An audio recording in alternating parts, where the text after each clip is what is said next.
ఆయన సర్వశక్తి గల దేవుడు.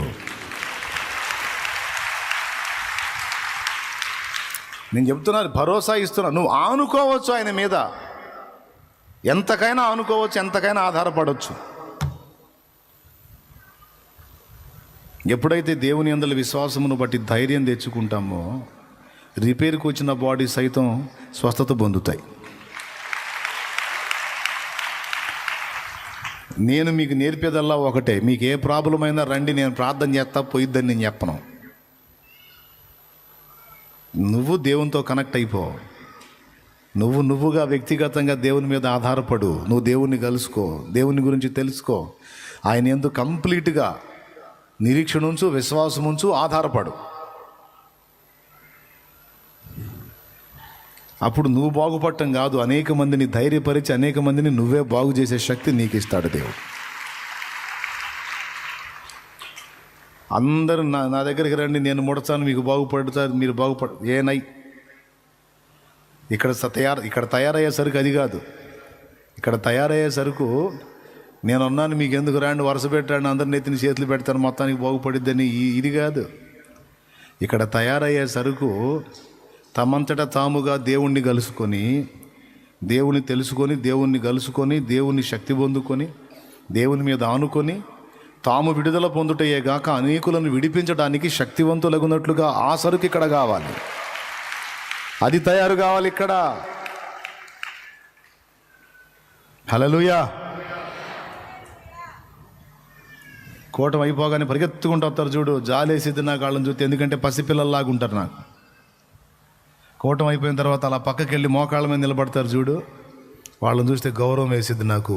వాళ్ళు ఎదిగిన పిల్లలు అన్నమాట, ఎదిగినోళ్ళు. కూటమి అయిపోగానే పొడి చేతులాగా పరిగెత్తుకుంటూ వస్తారు చూడు, వాళ్ళు చిన్నపిల్లలు. అంటే తండ్రిని ఇంకా కలుసుకోవాలా, ఆయన ఇంకా పూర్తిగా కలుసుకోవాలా. తెలుసుకుంటే, ఆయన్ని కలుసుకుంటే శాలేమన్నను కలవటం కాదు, ముందు యేసయ్యను కలుసుకోవటానికి సమయం వెతుక్కుంటూ ఉంటారు. అర్థమవుతుందా? కూటమి అయిపోగా నీడు ఆడున్నాడు నన్ను దేవుడు ఆడుకోవటం కాదు. మరీ కొంతమంది అయితే కూటమి ఎండింగ్లో నేను దిగి వెళ్తూ ఉంటాను అనుకో, ఇక్కడ జరిగే ప్రార్థన అది కూడా పక్కన పడేసి ఒక మనిషి కోసం పరిగెత్తుతారు. నేను బయటికి వెళ్తుంటే పిచ్చ కోపం వచ్చింది నాకు. వీళ్ళకి మైండ్ ఉందా పోయిందని. బలిపీఠం మీద దేవునికి ప్రార్థన జరుగుతున్నప్పుడు అసలు కదలకూడదు, ఇక్కడ నుంచి కదలకూడదంటే నువ్వు దొరకవు కదరా నాయన. మేము కళ్ళు మూసుకొని ప్రార్థనలో ఉండి కళ్ళు తెరవగా నువ్వు ఎడిపోతావు, మాయమైపోతుంటే మరి ఎట్లా మాకు? అందుకే ఏమన్నాగా నీకు ఆయనన్నా వదిలే, ఆయన నీకు ఏమన్నా అనుకోని, ఇక యేసుప్రభు కూడా ఏమన్నా అనుకోని, మాకు ఇంక చేయగలిగింది ఏముంది? అందుకే నిన్ను పట్టుకోవడానికి ఆ లైన్లో ఉంటున్నాం మేము.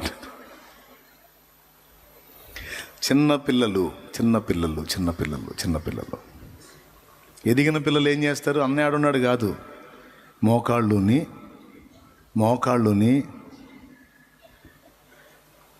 యేసయ్యని వెతుకుతారు.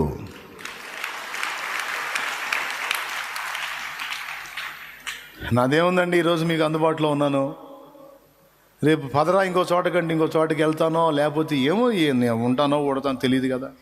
నేనే కదా, ఏ దైవజనుడి బతుకైనా గ్యారంటీ ఏముంది?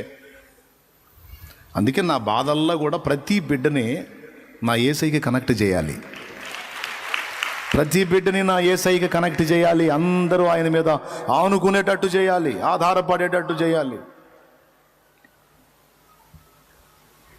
అన్న అందుబాటులో ఉన్నా లేకపోయినా, ఈ ఊర్లో ఉన్నా వేరే ఊర్లో ఉన్నా, పరదైస్ అనే ఊరికి చేరినే, నీ విశ్వాసం చెడకూడదు, నీ భక్తి చెడకూడదు, నీ మోకాళ్ళ అనుభవం చెడకూడదు, నీ పరిచర్య చెడకూడదు, నీ ఆత్మీయత చెడకూడదు. నేను ఉన్నా లేకున్నా అలా నువ్వు తయారు కావాలనేది నా ఆశ, ఆరాటం, కోరిక, భారం, నా పరిచర్య, నా తపన అదే. మిమ్మల్ని అందరినీ కూడా ఆయనకి కనెక్ట్ చేయటమే నా పిలుపు. నాదే కాదు, ప్రతి దైవజనుడి పిలుపు అదే. మిమ్మల్ని అందరినీ నాకు కనెక్ట్ చేసుకోవటం కాదు, మిమ్మల్ని అందరినీ ఆయనకి లింక్ చేయటం నా భారం, బాధ్యత. నాకు లింక్ చేసుకుంటే నేను బాగుంటే బాగుంటారు, నేను తేడా పడితే తేడా పడతారు. నా ప్రభువుకు లింక్ చేశాను అనుకో, నేను ఏమైనా ఎట్లున్నా మీరు భద్రంగా ఉంటారు. నాకు మీరు భద్రంగా ఉండటమే కావాలి. Praise the Lord. కాబట్టి ఎంతటి సమస్యకైనా ఆయన ఆనుకొనదగినవాడు. ఆనుకొనదగినవాడు అంటే నమ్మదగినవాడు, అంటే డిపెండ్ అవ్వచ్చు. అదే కొంతమంది పల్లెటూళ్ళలో చెబుతారు చూడు, ఓ ఆయన మహారాజు బాబా, ఆయన నమ్మి ఎసరు పెట్టుకోవచ్చు ఆ పొయ్యి మీద అంటారంటే అర్థమైంది, ఎసరులో పోయటానికి బియ్యం ఇవ్వగలవాడు అని. ఆయన నమ్మి ఎసరు పెట్టుకోవచ్చు ఆ పొయ్యి మీద, ఎందుకంటే కావాల్సిన రైస్ అతను. ఒక మనిషిని గురించి అంత ఘనంగా మాట్లాడుతున్నాం. నేనంటాను యేసయ్యను నమ్మి ఇంకా ఎంతైనా ఏర్పాటు చేసుకోవచ్చు. కాబట్టి నంబర్ 1, విశ్రాంతి ఎలా దొరుకుతుంది ప్రాణాలకి?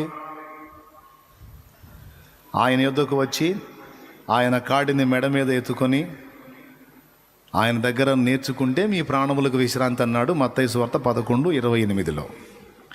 యెషయా గ్రంథంలో విశ్రాంతి దొరికే మరో విధానం, ఎవని మనస్సు నీ మీద ఆనుకొనునో వాని పూర్ణ శాంతి గలవానిగా చేయుదు. 26:3. దేవునికి స్తోత్రం. చెప్పగట్టి చెప్పండి. అది ఏమన్నా అక్కడ, ఎవని మనస్సు నీ మీద ఆనుకొనునో, ఆనుకోవటం అంటే డిపెండ్ అవుతాడో, నీవు వానిని పూర్ణ సగం శాంతి కాదు, మళ్ళా సగం శాంతి కాదు, పూర్ణ శాంతి గలవానిగా కాపాడుదువు. కాబట్టి యేసు ప్రభు దగ్గరకు వచ్చినటువంటి వ్యక్తులకి ఇక నిజంగా ఆయన మీద ఆనుకున్న వ్యక్తులై ఉంటే టెన్షన్ కానీ, విచారం కానీ, దిగులు కానీ, ఆవేదన కానీ ఇక కనపడదు ముఖంలో.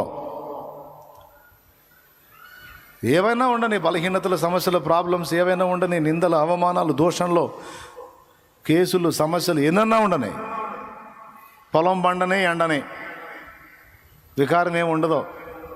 ఎందుకో తెలుసా? ఇప్పుడు నల్లి తెగుళ్ళు వచ్చింది, మిరపకు అనుకుందాం, వస్తే పండదా? ఆయన చిత్తం అయితే నల్లి పొలమంతా నింపినా సరే నీకు కావాల్సిన పంట దానిలోంచి ఇవ్వగలడు. ఇవ్వలేడు? చేత కాదు. అసలు నల్లి తీసే, నల్లి తెగులు వచ్చింది, అది వచ్చింది అంటారు కదా. బొబ్బర తెగులు వచ్చింది, ఆ తెగులు వచ్చింది, ఈ తెగులు వచ్చింది. ఒక మిరపచెల్లి రైతులు చెప్తుంటా, తిప్పితే బొబ్బరనైనా తిరగదిప్పుతాడు, లేకపోతే బొబ్బర అలా ఉండనే ఉంటుంది. నీకు కావాల్సిన దాన్ని నీకు ఆయన పండించగలుగుతాడు. అగ్నిలాగే ఉంది, కానీ లోపల వేయబడ్డ భక్తులు కాల్లా. వ్యాపారమైనా, ఉద్యోగమైనా, పొలం పని అయినా, జీవనోపాధి పని అయినా, ఏదైనా నీకెందుకు సార్? ఆయన చెప్పాడు కదా, టెన్షన్ పడవాక నేను ఉన్నాగా అన్నప్పుడు ఏమనాలి నువ్వు? అవునయ్యా, నాకెందుకు టెన్షన్, నువ్వు ఉన్నావుగా, స్తోత్రం అనుకో. లేదయ్యా, ఆలోచించుకున్నట్ట, సరే చించు బాబు, బాగా చించు. ఏం చించుతావు చూద్దాం. ఏం లేదు, నిద్ర మాత్రలను మధులత గారు హాస్పిటల్కి వెళ్ళటమే. మనం చించితే వచ్చేది అది.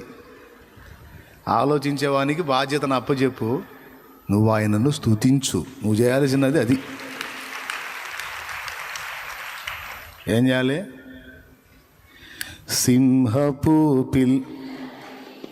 ఆ చెడిపోయిన పొలంలోకి వెళ్ళి పాడవాయా, ఆ చెడిపోయిన పొలంలోకి వెళ్ళి పాడవాయా పో. సింహపు పిల్లలైనా కొదువగలిగి ఆకలి గోనినా, సింహపు పిల్లలైనా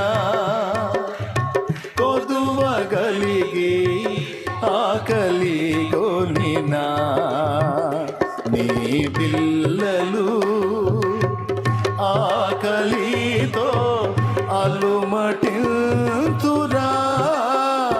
నీవున్నంత వరకు నీ పిల్లలు ఆకలితో అలుమటింతురా, నీవున్నంత వరకు ఆశ్చర్యకరుడా నా ఆలోచన కర్తవు, ఆశ్చర్యకరుడా నా ఆలోచన కర్తవు, నిత్యుడగు తండ్రివి నా శాలేము రాజు, నిత్యుడగు తండ్రివి నా శాలేము రాజు, ఆశ్చర్యకరుడా నా ఆలోచన కర్తవు. స్తోత్రం. అది ఎక్కడ చేయాలా? ఉద్యోగ ప్రయత్నంలో ఉన్నావు, రావట్లేదు, ఏదో ప్రయత్నానికి వెళ్ళావు, వెళ్ళిన దగ్గర పాడు. ఏమని? విత్తని పక్షులను వెధవా ఈడియపోతే ఇంకా రాదా ప్రభువా? ఆ కంపెనీ కాకపోతే ఇంకో కంపెనీలో అవకాశం లేదా? విత్తని పక్షులను నిత్యము పోషించుచున్నావు, విత్తని పక్షులను నిత్యము పోషించుచున్నావు, నీ పిల్లలు వాటి కంటే శ్రేష్ఠులే కదా, నీ ఉన్నంత వరకు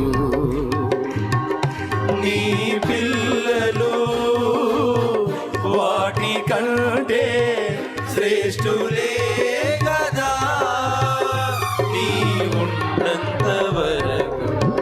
ఆశ్చర్యకరుడా నా ఆలోచన కర్తవు, ఆశ్చర్యకరుడా నా ఆలోచన కర్తవు, నిత్యుడగు తండ్రివి నా శాలేము రాజువు, నిత్యుడగు తండ్రివి నా శాలేము రాజువు. స్తోత్రం. ఇంటి నిండా సమస్యలు, అప్పుల బాధలు, ఆర్థిక ఇబ్బందులు, లేనిపోయిన తలకాయ నొప్పులు, ఇంట్లో పరిస్థితులన్నీ గందరగోళం, ఆయన దారి అయింది, ఏమో దారి ఏమది, పిల్లల దారి పిల్లలది, పెద్దల అంత గందరగోళం. అప్పుడు కూర్చొని కుమిలిపోవటం కాదు, అంత ఇంటి మొత్తాన్ని చీకటి ఆవరించినట్టుంది, పరిస్థితులు, సమస్యలు, గందరగోళం. పాట ఏందో తెలుసా? చీకటి తొలగే నీతి సూర్యుడు నాలో ఉదయించే, చీకటి తొలగే నీతి సూర్యుడు నాలో ఉదయించే, నీ సాక్షిగా వెలుగుమయమై తేజరిల్లెదను, నీ ఉన్నంత వరకు నీ సాక్షిగా వెలుగుమయమై తేజరిల్లెదను, నీ ఉన్నంత వరకు. ఆశ్చర్యకరుడా నా ఆలోచన కర్తవు, ఆశ్చర్యకరుడా నా ఆలోచన కర్తవు, నిత్యుడగు తండ్రివి నా శాలేము రాజువు, నిత్యుడగు తండ్రివి నా శాలేము రాజు. ఆశ్చర్యకరుడా నా ఆలోచన కర్తవు.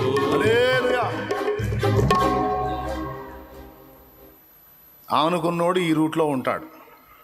ఎవరి మీద ఆనుకున్నాడు? అంతే, కళాకాంతి లేకున్నాడేగా, అంతే, మొత్తం మీద కళకళలాడుతూనే ఉంటాడు. చూసేవాడికి మైండ్ పోవాలి, చూసేవాడి మొహం మాడిపోవాలి, కానీ ఇతని మొహం మాత్రం మాడదావు, పాడుకుంటానే ఉంటాడు. స్తోత్రం, హల్లెలూయా. అంతే. విశ్వాసముతో నీవు పలుకుతున్న మాటైనా పాటైనా ఆయన వింటూ ఉంటాడు. అంతా ఇట్టయిపోయింది, అట్టయిపోయింది, ఇలాగైపోయింది, అలాగైపోయింది, వామ్మో అయ్యో అయ్యో కుయ్యో మొర్రో అన్నావు అనుకో, ఏం చేస్తాడు ఆయన? ఆమెన్ అనేవాడు కదా, ఆమెన్ అంటాడు. ఇక నీ బతుకు అంతే. మరి నేను చెప్పేది ఒట్టి మాట కాదు, ఆయనకి ఆమెన్ అనేవాడు అనే పేరు కూడా ఉంది. పద్దాకల చీకటి చీకటి చీకటి చీకటి చీకటి చీకటి అన్నావు అనుకో, ఆమెన్ అంటాడు. ఇక నీ బతుకంతా చీకటే. నిండు చీకట్లో కూర్చొని కూడా నువ్వు వెలుగును గూర్చి పాడాలి. ఇది రహస్యం. ఘోరమైన ఓటమిలో ఉండి కూడా నువ్వు విజయ గీతము పాడాలి. అది నువ్వు ఘోరమైన ఓటమిలో ఉండి కూడా ఏం పాడాలి? పాత పాటలు ఉన్నాయి. విజయ గీతముల్ పాడారే ఉంది కదా, ఓల్డ్ సాంగ్. జయ జయ యేసు జయ యేసు, జయించిన నీవు జయమిచ్చు నీవు, జయమే నాశ నీకేనా, జయమే నాశ నీకేనా.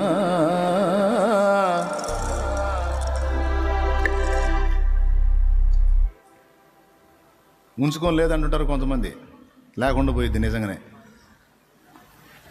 లేకపోయినా ఉందని ఇస్తారు కొంతమంది, నిజంగానే వచ్చిద్ది వాళ్ళకి.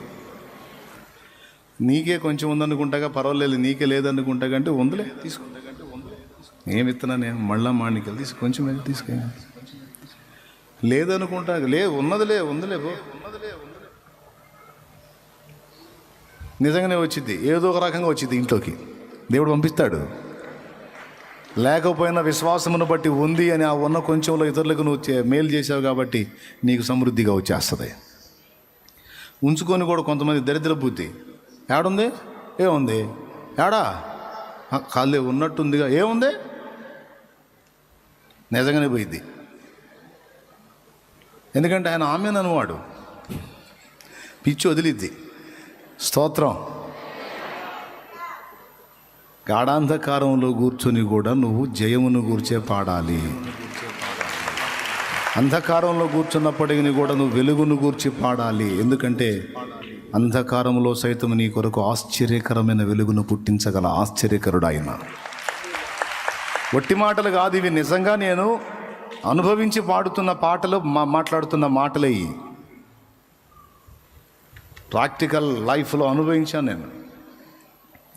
అందుకే ఈ నీరసం మాటలు మాట్లాడేవాళ్ళు, కృంగుబాటు మాటలు మాట్లాడేవాళ్ళు, ఈ నిరుత్సాహం రోగులు నా చుట్టూ ఉంటే నేను వీళ్ళు ఎంత తొందరగా పోతే అంత మంచిది అనుకుంటాను. దూరం.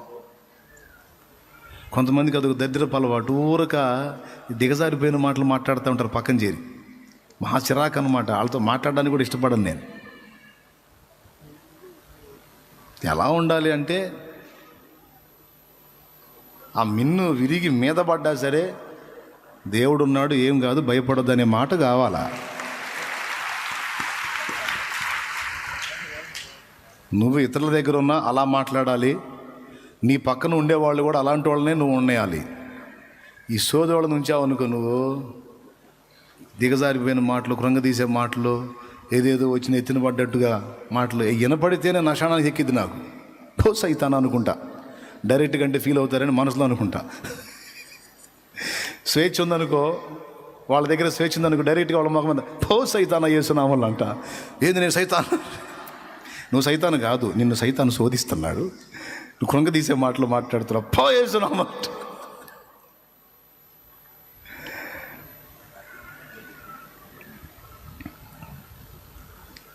దేవుని అందలి విశ్వాసమును బట్టి శాంతి, సమాధానం, ధైర్యం, నిరీక్షణ, విజయం మనకుంది.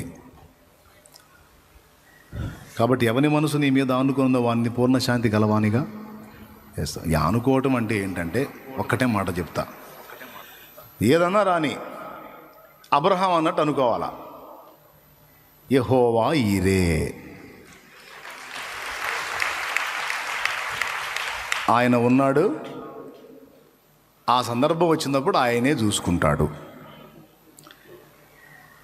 మరి నువ్వేం చేస్తావంటే నీ ప్రయత్నం నీ తిప్పలు నువ్వు చేస్తుంటావు, అయినా టెన్షన్ పడవు. మానవ ప్రయత్నంగా నువ్వు చేసే ప్రయత్నాలు నువ్వు చేస్తావు, అయినా అది విఫలమని సఫలమని నీకు టెన్షన్ ఉండదు. ఎందుకంటే యెహోవా ఈరే, యెహోవా పర్వతం మీద చూసుకుంటాడు, ఆ సందర్భంలో చూసుకుంటాడు, ఆ సమయం వచ్చినప్పుడు చూసుకుంటాడు. నువ్వు ఇప్పుడే దడ ఆయాసం పెంచుకోవాల్సిన అవసరం లేదు. ఆడపిల్ల పుట్టిద్ది ఆయనకి ఇప్పుడే, ఆడపిల్ల పుట్టిద్ది, రోజుల పిల్ల. ఆమె పెళ్లి గురించి దిగులు వేసుకుంటాడు ఒక్కొక్కడు.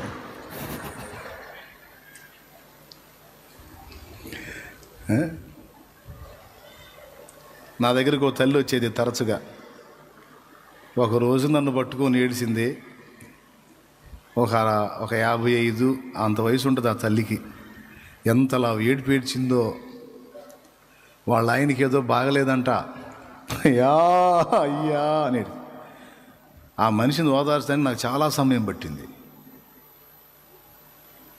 అంతలా ఏడుపు ఏడ్చింది. బతకడు అంటున్నారయ్యా అని. ఆయన బాగానే ఉన్నాడు, ఆమె పోయింది. అది ట్విస్ట్. దేవునికి స్తోత్రం, హల్లెలూయా. అప్పుడు మా నాన్న చెప్పింది గుర్తొచ్చింది నాకు. సందకాడు పోయేవాడి కోసం మధ్యాహ్నం పోయేవాడు ఏడిచాడంట. అర్థమైందా మీకు? ఈడెవరి కోసం ఏడుస్తున్నాడు, వాడేమో సందకాడ పోతాడు. ఈ వాస్తవంగా సందకాడు పోయేవాడు మధ్యాహ్నం వాడి కోసం ఏడవాలి. రివర్స్ ఇది. నిజం నేను చెప్పింది, అబద్ధం కాదు, నిజంగా. ఆయన బాగానే ఉన్నాడు, ఆమె పోయింది పాపం. నీ పాయింట్ ఏంటంటే అది కాదు మనం చేయాల్సింది. ఏం చేయాలి చెప్పండి? యెహోవా ఈరే, అవసరమైతే ఆ ఘడియలో ఆయనే చూసుకుంటాడు. నాకు ఉన్నాడు. ఇప్పుడు చెప్పు. అప్పులైనా నాకు దేవుడు ఉన్నాడు, నిందలైనా పెద్దగా చెప్పండి, అవమానాలైనా ఏమని నా దేవుడు ఉన్నాడు అను. నా దేవుడు ఉన్నాడు అను. నోరు తెరు అను. రోగమైనా, దారిని పోయి నెత్తిన పడ్డా, మనం చేసిన చేతికి రాకపోయినా, అనుకున్న పంట చేతికి రాకపోయినా, కేసు అయినా, కుటుంబంలో పరిస్థితులు నెగిటివ్గా ఉన్నా, ఫ్యామిలీ మొత్తాన్ని చీకటి కమ్మేసినా అదే మాట. ఏమన్నా దేవుడు ఉన్నాడు, ఆయన వెలుగు కలిగిస్తాడు.